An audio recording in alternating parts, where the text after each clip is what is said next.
Genesis 27. When Isaac was old and his eyes were dim so that he could not see, he called Esau his older son and said to him, "My son." And he answered, "Here I am." He said, "Behold, I am old, I do not know the day of my death. Now then, take your weapons, your quiver and your bow, and go out to the field and hunt game for me, and prepare for me delicious food, such as I love, and bring it to me so that I may eat, that my soul may bless you before I die." Now Rebekah was listening when Isaac spoke to his son Esau.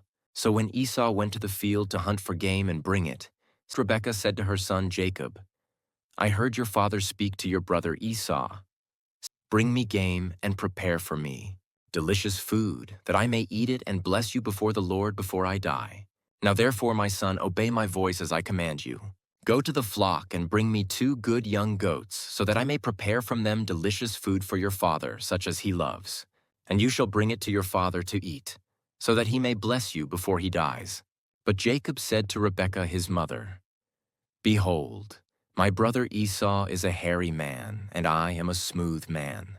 Perhaps my father will feel me, and I shall seem to be mocking him and bring a curse upon myself and not a blessing." His mother said to him, "Let your curse be on me. My son, only obey my voice, and go, bring them to me." So he went and took them and brought them to his mother, and his mother prepared delicious food, such as his father loved. Then Rebekah took the best garments of Esau, her older son, which were with her in the house, and put them on Jacob, her younger son. And the skins of the young goats she put on his hands and on the smooth part of his neck. And she put the delicious food and the bread, which she had prepared, into the hand of her son Jacob. So he went into his father and said, "My father." And he said, "Here I am. Who are you, my son?" Jacob said to his father, "I am Esau, your firstborn. I have done as you told me. Now sit up and eat of my game, that your soul may bless me." But Isaac said to his son, "How is it that you have found it so quickly, my son?" He answered, "Because the Lord your God granted me success." Then Isaac said to Jacob, "Please come near, that I may feel you, my son, to know whether you are really my son Esau or not." So Jacob went near to Isaac his father, who felt him and said, "The voice is Jacob's voice, but the hands are the hands of Esau." And he did not recognize him, because his hands were hairy like his brother Esau's hands. So he blessed him. He said, "Are you really my son Esau?" He answered, "I am." Then he said, "Bring it near to me, that I may eat of my son's game and bless you." So he brought it near to him, and he ate, and he brought him wine, and he drank. Then his father Isaac said to him, "Come near and kiss me, my son." So he came near and kissed him. And Isaac smelled the smell of his garments, and blessed him, and said, "See, the smell of my son is as the smell of a field that the Lord has blessed. May God give you of the dew of heaven, and of the fatness of the earth, and plenty of grain and wine. Let people serve you, and nations bow down to you. Be Lord over your brothers, and may your mother's sons bow down to you. Cursed be everyone who curses you, and blessed be everyone who blesses you." As soon as Isaac had finished blessing Jacob, when Jacob had scarcely gone out from the presence of Isaac, his father Esau his brother came in from his hunting. He also prepared delicious food and brought it to his father. And he said to his father, "Let my father arise and eat of his son's game, that you may bless me." His father Isaac said to him, "Who are you?" He answered, "I am your son, your firstborn, Esau." Then Isaac trembled very violently and said, "Who was it then that hunted game and brought it to me? And I ate it all before you came, and I have blessed him? Yes, and he shall be blessed." As soon as Esau heard the words of his father, he cried out with an exceedingly great and bitter cry, and said to his father, "Bless me, even me also, O my father." But he said, "Your brother came deceitfully, and he has taken away your blessing." Esau said, "Is he not rightly named Jacob? For he has cheated me these 2 times. He took away my birthright, and behold, now he has taken away my blessing." Then he said, "Have you not reserved a blessing for me?" Isaac answered and said to Esau, "Behold, I have made him lord over you, and all his brothers I have given to him for servants, and with grain and wine I have sustained him. What then can I do for you, my son?"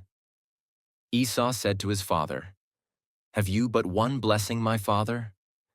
Bless me, even me also, O my father." And Esau lifted up his voice and wept. Then Isaac his father answered and said to him, "Behold, away from the fatness of the earth shall your dwelling be, and away from the dew of heaven on high. By your sword you shall live, and you shall serve your brother, but when you grow restless, you shall break his yoke from your neck." Now Esau hated Jacob because of the blessing with which his father had blessed him. And Esau said to himself, "The days of mourning for my father are approaching, then I will kill my brother Jacob." But the words of Esau, her older son, were told to Rebekah. So she sent and called Jacob her younger son and said to him, "Behold, your brother Esau comforts himself about you by planning to kill you. Now therefore, my son, obey my voice. Arise, flee to Laban my brother in Haran and stay with him a while, until your brother's fury turns away, until your brother's anger turns away from you, and he forgets what you have done to him. Then I will send and bring you from there. Why should I be bereft of you both in one day?" Then Rebekah said to Isaac, "I loathe my life because of the Hittite women. If Jacob marries one of the Hittite women like these, one of the women of the land, what good will my life be to me?" Genesis 28. Then Isaac called Jacob and blessed him and directed him, "You must not take a wife from the Canaanite women. Arise, go to Paddan Aram, to the house of Bethuel your mother's father, and take as your wife from there one of the daughters of Laban your mother's brother. God Almighty bless you and make you fruitful and multiply you, that you may become a company of peoples. May he give the blessing of Abraham to you and to your offspring with you, that you may take possession of the land of your sojournings that God gave to Abraham." Thus Isaac sent Jacob away, and he went to Paddan Aram, to Laban, the son of Bethuel the Aramean, the brother of Rebekah, Jacob's and Esau's mother. Now Esau saw that Isaac had blessed Jacob and sent him away to Paddan Aram to take a wife from there, and that as he blessed him, he directed him, "You must not take a wife from the Canaanite women," and that Jacob had obeyed his father and his mother and gone to Paddan Aram.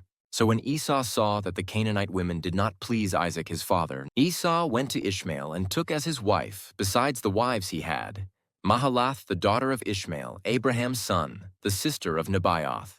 Jacob left Beersheba and went toward Haran, and he came to a certain place and stayed there that night because the sun had set.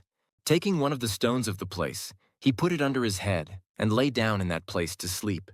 And he dreamed, and behold, there was a ladder set up on the earth, and the top of it reached to heaven. And behold, the angels of God were ascending and descending on it. And behold, the Lord stood above it and said, "I am the Lord, the God of Abraham your father and the God of Isaac. The land on which you lie I will give to you and to your offspring. Your offspring shall be like the dust of the earth, and you shall spread abroad to the west, and to the east, and to the north, and to the south. And in you and your offspring shall all the families of the earth be blessed. Behold, I am with you, and will keep you wherever you go, and will bring you back to this land. For I will not leave you until I have done what I have promised you." Then Jacob awoke from his sleep and said, "Surely the Lord is in this place, and I did not know it." And he was afraid and said, "How awesome is this place! This is none other than the house of God, and this is the gate of heaven." So early in the morning, Jacob took the stone that he had put under his head and set it up for a pillar and poured oil on the top of it. He called the name of that place Bethel, but the name of the city was Luz at the first. Then Jacob made a vow, saying, "If God will be with me and will keep me in this way that I go, and will give me bread to eat and clothing to wear, so that I come again to my father's house in peace, then the Lord shall be my God, and this stone which I have set up for a pillar shall be God's house, and of all that you give me I will give a full tenth to you." Genesis 29. Then Jacob went on his journey and came to the land of the people of the east. As he looked, he saw a well in the field, and behold, 3 flocks of sheep lying beside it. For out of that well the flocks were watered. The stone on the well's mouth was large. And when all the flocks were gathered there, the shepherds would roll the stone from the mouth of the well and water the sheep, and put the stone back in its place over the mouth of the well. Jacob said to them, "My brothers, where do you come from?" They said, "We are from Haran." He said to them, "Do you know Laban the son of Nahor?" They said, "We know him." He said to them, "Is it well with him?" They said, "It is well, and see, Rachel his daughter is coming with the sheep." He said, "Behold, it is still high day. It is not time for the livestock to be gathered together. Water the sheep and go pasture them." But they said, "We cannot until all the flocks are gathered together and the stone is rolled from the mouth of the well, then we water the sheep." While he was still speaking with them, Rachel came with her father's sheep, for she was a shepherdess. Now as soon as Jacob saw Rachel, the daughter of Laban, his mother's brother, and the sheep of Laban, his mother's brother Jacob came near and rolled the stone from the well's mouth and watered the flock of Laban, his mother's brother. Then Jacob kissed Rachel and wept aloud. And Jacob told Rachel that he was her father's kinsman, and that he was Rebekah's son, and she ran and told her father. As soon as Laban heard the news about Jacob, his sister's son, he ran to meet him and embraced him and kissed him and brought him to his house. Jacob told Laban all these things, and Laban said to him, "Surely you are my bone and my flesh." And he stayed with him a month. Then Laban said to Jacob, "Because you are my kinsman, should you therefore serve me for nothing? Tell me, what shall your wages be?" Now Laban had 2 daughters. The name of the older was Leah, and the name of the younger was Rachel. Leah's eyes were weak, but Rachel was beautiful in form and appearance. Jacob loved Rachel, and he said, "I will serve you 7 years for your younger daughter Rachel." Laban said, "It is better that I give her to you than that I should give her to any other man stay with me." So Jacob served 7 years for Rachel, and they seemed to him but a few days because of the love he had for her. Then Jacob said to Laban, "Give me my wife that I may go in to her, for my time is completed." So Laban gathered together all the people of the place and made a feast. But in the evening he took his daughter Leah and brought her to Jacob, and he went in to her. Laban gave his female servant Zilpah to his daughter Leah to be her servant. And in the morning, behold, it was Leah. And Jacob said to Laban, "What is this you have done to me? Did I not serve with you for Rachel? Why then have you deceived me?" Laban said, "It is not so done in our country, to give the younger before the firstborn. Complete the week of this one, and we will give you the other also in return for serving me another 7 years." Jacob did so and completed her week. Then Laban gave him his daughter Rachel to be his wife. Laban gave his female servant Bilhah to his daughter Rachel to be her servant.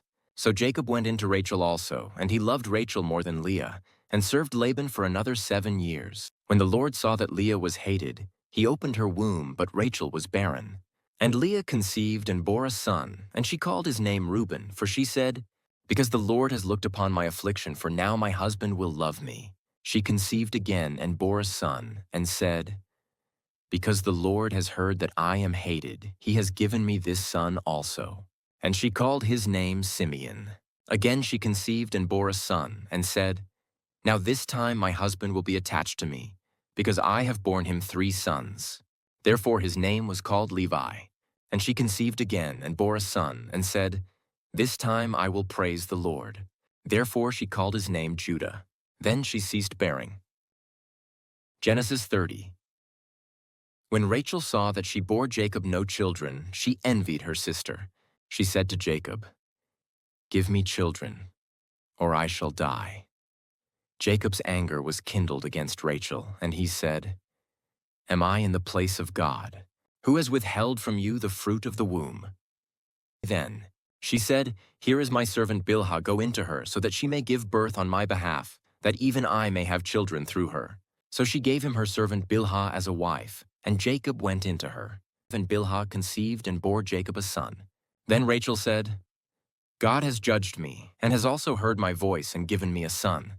Therefore she called his name Dan. Rachel's servant Bilhah conceived again and bore Jacob a second son.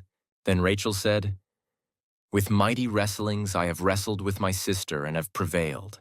So she called his name Naphtali. When Leah saw that she had ceased bearing children, she took her servant Zilpah and gave her to Jacob as a wife. And then Leah's servant Zilpah bore Jacob a son. And Leah said, "Good fortune has come." So she called his name Gad. Leah's servant Zilpah bore Jacob a second son. And Leah said, "Happy am I, for women have called me happy." So she called his name Asher. In the days of wheat harvest, Reuben went and found mandrakes in the field and brought them to his mother Leah. Then Rachel said to Leah, "Please give me some of your son's mandrakes." But she said to her, "Is it a small matter that you have taken away my husband? Would you take away my son's mandrakes also?" Rachel said, "Then he may lie with you tonight in exchange for your son's mandrakes." When Jacob came from the field in the evening, Leah went out to meet him and said, "You must come in to me, for I have hired you with my son's mandrakes." So he lay with her that night. And God listened to Leah, and she conceived and bore Jacob a fifth son. Leah said, "God has given me my wages because I gave my servant to my husband." So she called his name Issachar. And Leah conceived again, and she bore Jacob a sixth son. Then Leah said, "God has endowed me with a good endowment, now my husband will honor me, because I have borne him 6 sons. So she called his name Zebulun. Afterward she bore a daughter and called her name Dinah. Then God remembered Rachel, and God listened to her and opened her womb. She conceived and bore a son and said, "God has taken away my reproach." And she called his name Joseph, saying, "May the Lord add to me another son." As soon as Rachel had borne Joseph, Jacob said to Laban, "Send me away, that I may go to my own home and country. Give me my wives and my children for whom I have served you, that I may go. For you know the service that I have given you." But Laban said to him, "If I have found favor in your sight, I have learned by divination that the Lord has blessed me because of you. Name your wages, and I will give it." Jacob said to him, "You yourself know how I have served you and how your livestock has fared with me. For you had little before I came, and it has increased abundantly, and the Lord has blessed you wherever I turned. But now when shall I provide for my own household also?" He said, "What shall I give you?" Jacob said, "You shall not give me anything. If you will do this for me, I will again pasture your flock and keep it. Let me pass through all your flock today, removing from it every speckled and spotted sheep and every black lamb, and the spotted and speckled among the goats, and they shall be my wages. So my honesty will answer for me later, when you come to look into my wages with you. Every one that is not speckled and spotted among the goats and black among the lambs, if found with me, shall be counted stolen." Laban said, "Good, let it be as you have said." But that day Laban removed the male goats that were striped and spotted, and all the female goats that were speckled and spotted, every one that had white on it, and every lamb that was black, and put them in the charge of his sons. And he set a distance of 3 days' journey between himself and Jacob pastured the rest of Laban's flock. Then Jacob took fresh sticks of poplar and almond and plane trees, and peeled white streaks in them, exposing the white of the sticks. He set the sticks that he had peeled in front of the flocks in the troughs, that is, the watering places, where the flocks came to drink.